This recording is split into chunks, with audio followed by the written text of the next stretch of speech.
श्रीमद् भागवत कथा भाग 48। गोपाल बालम भुवनैकपालम संसार मायामतिमोह जालम यशो विशालम शिशुपाल कालम बालम मुकुंदम मनसा स्मरामि। द्वितीय स्कंद पहला अध्याय। यहाँ विषय, इंद्रिय, मन और बुद्धि की भूमिकाओं को ठीक से समझ लें। विषयों का ग्रहण इंद्रियों द्वारा होता है। पांचों ज्ञानेंद्रियां अपने अपने विषयों को ग्रहण करके मन के पास पहुंचाती हैं तो उन्हें ग्रहण करता है। मन इंद्रियों के साथ न दे तो इंद्रियां विषयों का ग्रहण कर ही नहीं पाती। ध्यान दें, सत्संग के समय जब हमारा मन भटक कर घर पहुंच जाता है तो कान खुले रहने पर भी हम वक्ता की बात ग्रहण नहीं करते। कान शब्द को तभी सुनते हैं जब मन भी कानों के साथ रहें। इसलिए यदि हम चाहते हैं कि विषयों का प्रवेश न हो तो हमें मन को उसमें उनमें लगा उनमें उनसे अलग करना होगा। यह शक्ति हमें बुद्धि दे सकती है। बुद्धि में एक यह दृढ़ निश्चय हो जाए कि जगत के विषयों में कुछ नहीं रखा, तो ऐसी निश्चयात्मिका बुद्धि मन को इंद्रियों से अलग कर देती है। इसलिए बुद्धि को सारथी बताया। लेकिन मन की एक और समस्या होती है, वह हमेशा कुछ न कुछ करना चाहता है। मनः कर्म भी अक्षिप्तम। भगवान की प्राप्ति करनी है तो ये करना वो करना दिमाग से एकदम निकाल जाना चाहिए। हम दुनिया का भला करने के लिए हाथ पांव मारते रहते हैं। जो अपना भला नहीं कर सकता वो दुनिया का भला क्या करेगा। इसलिए यहाँ कहा, शुभार्थे धारये धीयः, यानी बुद्धि को शक्ति से मन को भगवान में लगा दें। बुद्धि में जब स्थूल जगत का महात्म्य बना हुआ रहता है तब मन प्राणों का सहारा लेकर स्थूल देह से तादात्म्य करता है और स्थूल जगत को ग्रहण करता है। यदि बुद्धि में वस्तुओं, भोगों और कर्मों का महात्म्य कम हो जाए तो मन का भी देह के साथ तादात्म्य कम हो जाता है। मन को हमेशा कुछ न कुछ पकड़ने के लिए चाहिए। बुद्धि ने इसे जगत को महात्म्य दे दिया था, अतः वह जगत को पकड़ने दौड़ता था। अब इसे भगवान का महात्म्य दे दें तो मन में स्थूल जगत के प्रति वैराग्य हो जाएगा। मन की बैठक है बुद्धि के तादात्म्य का विषय। यदि बैठक स्थिर न हो तो बैठने वाला स्थिर नहीं हो सकता। बुद्धि में महात्म्य संसार का हो और हम नाम स्मरण करना चाहते हैं भगवान का, तो वह नाम स्मरण भी हम जगत की प्राप्ति के लिए ही करेंगे। जब बुद्धि में ये बात दृढ़ हो जाती है कि इस जगत की वस्तुओं, व्यक्तियों को पकड़कर नित्य आनंद की प्राप्ति हो ही नहीं सकती, नित्य आनंद तो केवल भगवान ही दे सकते हैं, तब फिर जीवन की धारा एकदम बदल जाती है। वह बुद्धि के सारथ्य में यानी बुद्धि के नियंत्रण में आ जाता है।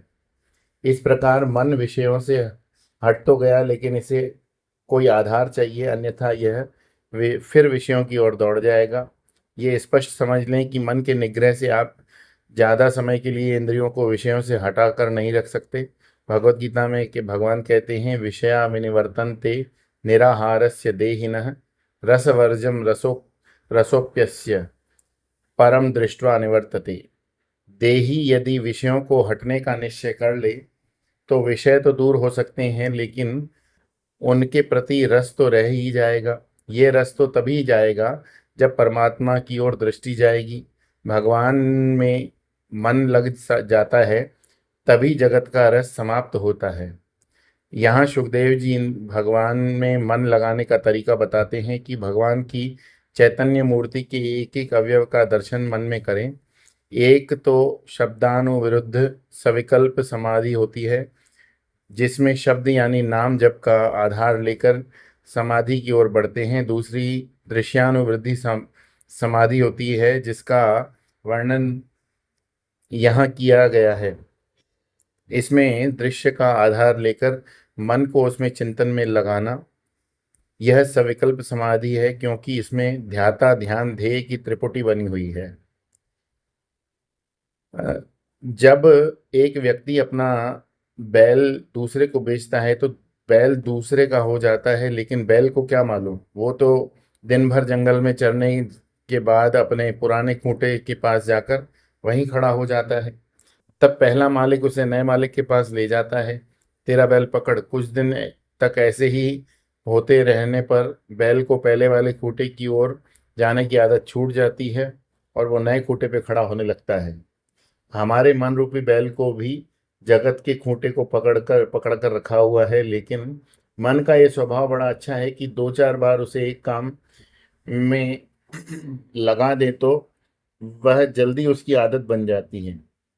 आप दो चार दिन खाने के बाद पान खाकर देखिए, फिर आपके आपके पैर पान की दुकान की ओर अपने आप बढ़ने लगेंगे। इसी प्रकार मन को यदि कुछ दिन तक प्रयत्न करके भगवान के रूप में चिंतन में लगाया जाए तो बड़ी जल्दी ही वह अपनी आदत बदल देता है। नाम के अनुसंधान के रूप का अनुसंधान करना सरल है, इसलिए भागवत महापुराण में रूप का ध्यान करने की बात बता रहे हैं। जिस व्यक्ति ने भगवत कृपा से पूर्व जन्म में इसकी साधना को की हुई है हो वह नाम द्वारा परमात्मा का ध्यान कर सकता है। जो इससे भी सूक्ष्म साधना कर सकते हैं वे ओंकार के उच्चारण के द्वारा मन को अपने स्वरूप में ले जा सकते हैं। इससे भी शुद्ध साधक किसी भी शब्द को सुनकर परमात्मा में लीन हो जाते हैं और इनसे भी सूक्ष्म साधक केवल निस्तब्धता अर्थात साइलेंस को सुनकर ही अपने स्वरूप को चले जाते हैं। साधक की स्थिति जैसी है उसी के अनुसार उसको साधना करनी है। जब तक हम अपने को देह मानते हैं तब तक भगवान के सगुण साकार स्वरूप का ही उपासना हो सकती है। हम स्वयं को तो माने सगुण साकार और परमात्मा को माने निर्गुण निराकार। एक बार यही प्रश्न भगवान रमण महर्षि से किसी ने किया था, परमात्मा तो निर्गुण निराकार है, फिर सगुण साकार की उपासना की पूजा क्यों की जाती है? महर्षि ने कहा, भगवान को तो रहने दो अपने स्थान पर। पहले तुम अपने अपने बारे में बताओ कि तुम सगुण साकार हो या निर्गुण निराकार। उसने कहा, मैं तो सगुण साकार हूँ। महर्षि बोले, तब फिर भगवान को सगुण साकार स्वीकार करने में तुम्हें मुश्किल क्यों हो रही है? यहाँ दृश्यानुविद्ध सविकल्प समाधि की बात शुक्राचार्य जी इसलिए कह रहे हैं क्योंकि जब जब तक हमने अपने आप को रूप रंग में बांध कर रखा तब तक परमात्मा के बारे में ज्ञान रूपी रंग के माध्यम से ही हो सकता है। पातंजलि योग सूत्र में तीन बातें आती हैं, धारणा, ध्यान और समाधि। ध्यान होता है वस्तु प्रधान, धारणा होती है स्थान प्रधान और समाधि होती है काल प्रधान। जब हम एक ही वस्तु को एक ही स्थान पर लंबे समय के लिए मन में बनाकर रख सकते हैं तब हमने समाधि का अभ्यास किया। यहाँ वस्तु लेनी है भगवान का चैतन्य विग्रह। किसी मूर्ति का ध्यान न करें, मूर्ति बाहर होती है, उसका ध्यान करेंगे तो द्वैत बन जाएगा।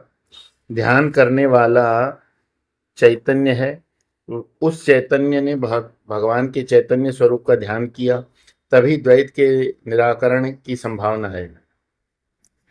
भगवान का पूर्ण विग्रह हमारे मन में है, ऐसी धारणा करने के बाद एक एक अवयव का धीरे धीरे ध्यान शुरू करें। तत्र एक अवयवम ध्यायेत। पहले भगवान के जो सुंदर चरण कमल और उनमें सुंदर सुंदर अंगुलियां, उनको हम अपने हृदय में देखें। मन को उसी अवयव में जितने लंबे समय तक हो सके लगाने के बाद वहीं से धीरे धीरे उनके टखनों और फिर पिंडली पर आ जाएं, उनके लहराते पीतांबर का दर्शन करें। इस प्रकार अलग अलग एक एक अवयव का ध्यान करते हुए हम पूर्ण विग्रह का दर्शन कर लें। चैतन्य विग्रह में इस ध्यान से मन अपने आप निर्विषय हो जाएगा।